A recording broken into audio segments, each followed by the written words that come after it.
नमस्कार, public news देख रहे हैं आप। राजनीति की विषाद पर जब मोहरे पीटने लगते हैं तो अक्सर राजा शायर हो जाता है। दिल्ली के पूर्व मुख्यमंत्री अरविंद केजरीवाल के साथ भी कुछ ऐसा ही हो रहा है। आम आदमी पार्टी के संयोजक जो कभी भ्रष्टाचार के खिलाफ मफलर लपेटकर हुंकार भरते थे, आज सोशल मीडिया प्लेटफॉर्म एक्स पर दर्द भरी शायरी लिख रहे हैं।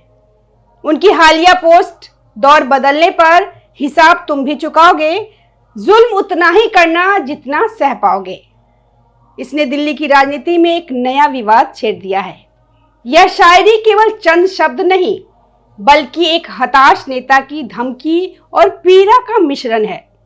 लेकिन सवाल यह है कि जुल्म कौन कर रहा है? क्या यह कानून का शिकंजा है या उनके अपने पुराने पापों का हिसाब? आइए इस विस्तृत विश्लेषण में अरविंद केजरीवाल के इस शायराना दुख, कानूनी मुश्किलें और शीश महल की उस अय्याशी की परतें खोलते हैं जिसने उन्हें आज इस मुकाम पे ला खड़ा किया। अरविंद केजरीवाल की इस शायरी के गहरे राजनीतिक मायने हैं। जब वो कहते हैं कि हिसाब तुम भी चुकाओगे, तो उनका सीधा इशारा केंद्र सरकार और भाजपा की ओर है। यह पोस्ट साफ तौर पे एक धमकी है कि यदि कभी भविष्य में दौर बदला और सत्ता उनके हाथ आई तो वे भी वैसा ही व्यवहार करेंगे जैसा आज उनके साथ हो रहा है। केजरीवाल खुद को एक मजलूम यानी कि पीड़ित के तौर पे पेश कर रहे हैं। वे जनता को यह संदेश देना चाहते हैं कि उन्हें बेवजह परेशान किया जा रहा है। जैसा कि कहा जाता है कि ईश्वर किसी पर जुल्म नहीं करता, वह केवल हमारे कर्मों का हिसाब करता है। केजरीवाल जिसे जुल्म कह रहे हैं, आलोचकों की नजर में वह उनके पिछले 10 सालों के शासनकाल में किए गए कथित भ्रष्टाचार का कानूनी परिणाम है। केजरीवाल के इस दुख का एक बड़ा कारण उनका वह आलीशान बंगला है जिसे दिल्ली की जनता ने शीश महल का नाम दिया है। हाल ही में भाजपा नेता प्रवेश वर्मा ने इस बंगले का एक विस्तृत वीडियो टूर करवाया जिसने पूरे देश को हैरान कर दिया। वीडियो में दिखा कि कैसे एक आम आदमी कहलाने वाले मुख्यमंत्री ने अपने घर में गोल्ड प्लेटेड झूमर, महंगे jacuzzi, spa room, steam room और अत्याधुनिक जिम बनवा रखा था। किचन कितना करोड़ों रुपए का है जो सब हम तक अभी पढ़ते आ रहे थे, सुनते आ रहे थे। शुरुआत में इस घर के रेनोवेशन का बजट कुछ करोड़ था जो बढ़ते बढ़ते 45 से 50 करोड़ तक पहुंच गया। सीएजी की रिपोर्ट के अनुसार कई मदों पे खर्च 300 से 350 गुना तक बढ़ गया। जो व्यक्ति कभी कहता था कि वह 2 कमरों के फ्लैट में रहेगा, उसके घर में करोड़ों का किचन और विदेशी मार्बल देखकर दिल्ली की जनता खुद को ठगा महसूस कर रही है। सत्ता से बाहर होने के बाद उस ऐशो आराम का छिन जाना ही शायद केजरीवाल के इस शायराना दर्द की असली वजह है। केजरीवाल की दूसरी बड़ी परेशानी प्रवर्तन निदेशालय है। शराब घोटाले में ईडी ने उन्हें 1-2 नहीं बल्कि 9 सम्मन जारी किए थे। केजरीवाल ने महीनों तक इन सम्मन को गैर कानूनी बताकर नजरअंदाज किया। उन्होंने तर्क दिया कि वे मुख्यमंत्री हैं और उनके पास जनता के बहुत काम है। अरविंद केजरीवाल ने सोचा था कि शराब घोटाले के आरोप लगे हैं, ईडी बुला रही है, सम्मन पर नहीं जाएंगे तो क्या बिगड़ जाएगा।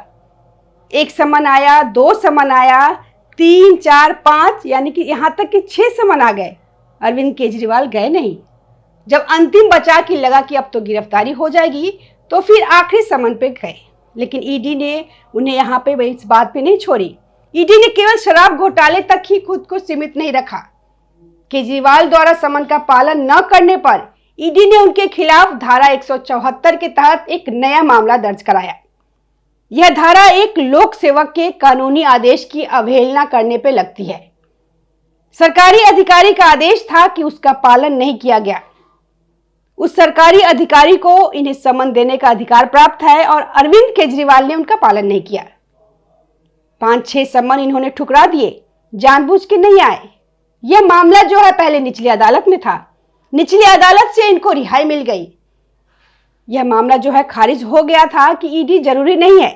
जज का कहना था कि अगर वो नहीं आए तो इसका मतलब यह जरूरी नहीं है कि वो जानबूझ के नहीं आए, जबकि ईडी ने बताया कि ये उनके पास आने के लिए पर्याप्त समय था, इनके पास पर्याप्त स्थितियां थी, लेकिन फिर भी ये नहीं आए। 5-6 बार तक इन्होंने समन को दरकिनार किया और उन्होंने जांच पर भी इसका प्रभाव पड़ा। जांच में देरी हो जाती है, सवाल जवाब करने के लिए आप मिलेंगे ही नहीं। लेकिन अब ईडी इस मामले को हाईकोर्ट ले गई। कोर्ट में अब यही अपील की गई है कि इनके खिलाफ इस मामले में कार्रवाई हो। ईडी ने धारा 174 के तहत इन पे आरोप लगाए और यही कहना है कि लोक सेवक के काम में एक तो यह बाधा है, दूसरा आदेश पूरा इन्होंने नहीं किया। अब इस मामले में जज हैं जस्टिस स्वर्णकांता शर्मा, जिनसे अरविंद केजरीवाल को एलर्जी है। दिल्ली हाईकोर्ट की जस्टिस स्वर्णकांता शर्मा इन दिनों अरविंद केजरीवाल की कानूनी रातों की नींद उड़ा रखी है। केजरीवाल ने सुप्रीम कोर्ट में एक विशेष याचिका दायर कर दी।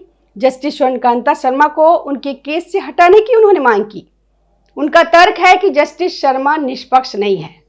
जस्टिस शर्मा ने शराब घोटाले की सुनवाई के दौरान कई ऐसी टिप्पणियां की जिससे केजरीवाल खेमे में डर बैठ गया।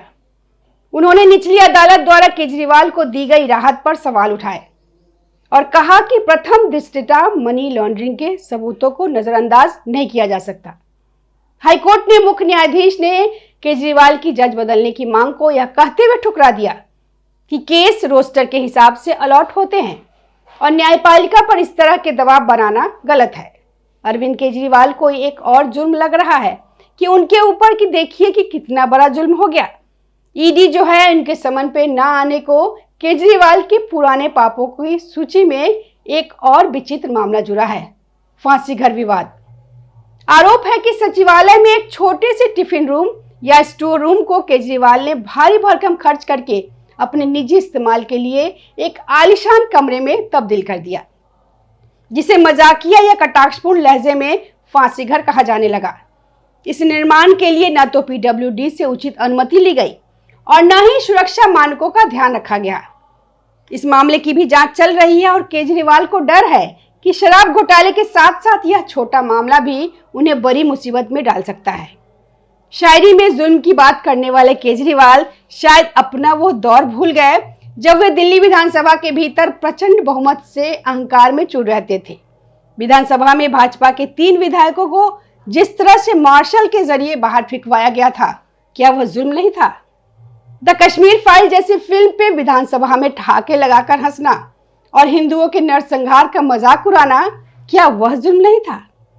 पिछले 10 सालों में दिल्ली की जनता को जहरीली हवा और गंदी यमुना के भरोसे छोड़कर खुद शीश महल में जकूजी का आनंद लेना, क्या यह दिल्ली की जनता पे जुल्म नहीं था?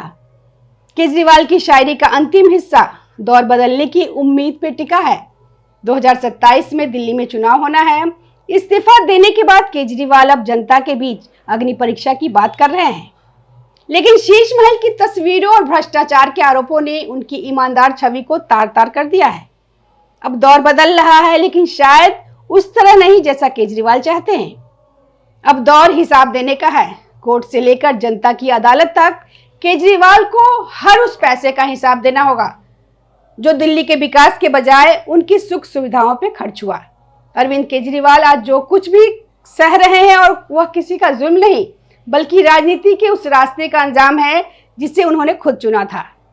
एक क्रांतिकारी से अय्याश और फिर एक शायर बनने का यह सफर भारतीय राजनीति के पतन की एक दुखद गाथा है। शायरी लिखना आसान है, लेकिन शासन करना और जनता के विश्वास को बनाए रखना कठिन है। केजरीवाल को यह समझना होगा कि दौर किसी का सगा नहीं होता।